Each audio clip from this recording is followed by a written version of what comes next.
Bonjour à toutes et à tous et bienvenue sur ma chaîne YouTube pour une nouvelle vidéo de révision dans la série des 180 secondes. Elle est destinée avant tout aux élèves de 6e puisqu'elle évoque la démocratie athénienne.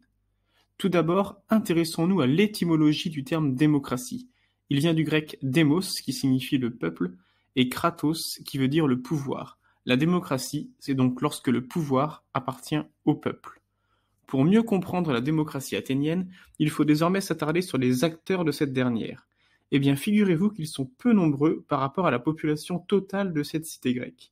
En effet, pour être un citoyen à Athènes, il faut absolument être un homme, fils d'un citoyen et d'une mère elle-même fille de citoyen. Ils ne représentent que 15% de la population athénienne, mais en sont au sommet car ils peuvent posséder la terre et surtout voter afin de participer au gouvernement de la cité. À l'inverse, les femmes, les enfants, les métèques et les esclaves représentent 85% de la population mais ne sont pas citoyens et ne peuvent donc pas voter. En revanche, ils peuvent participer aux fêtes comme les Panathénées qui consistent à apporter une tunique à la déesse Athéna située sur l'acropole. Nous allons désormais évoquer les institutions de la démocratie athénienne.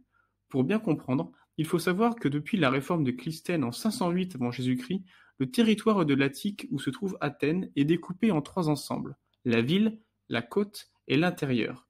Dans chacun de ces 3 ensembles, on retrouve 10 tritis. Cela permet un découpage équitable et représentatif lors des tirages au sort.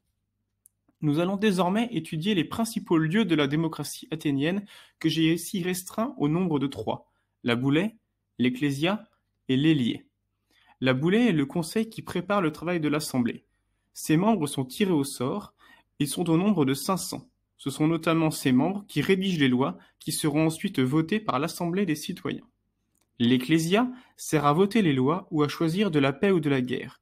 Cette assemblée, située sur la colline de la Pnyx, réunit uniquement les citoyens. Chacun est libre de s'exprimer dans un temps imparti grâce à une clepsydre. Ensuite, les citoyens votent à main levée. Enfin, l'Héliée est le tribunal de la cité. 6000 citoyens de plus de 30 ans y sont tirés au sort pour rendre la justice pendant 1 an.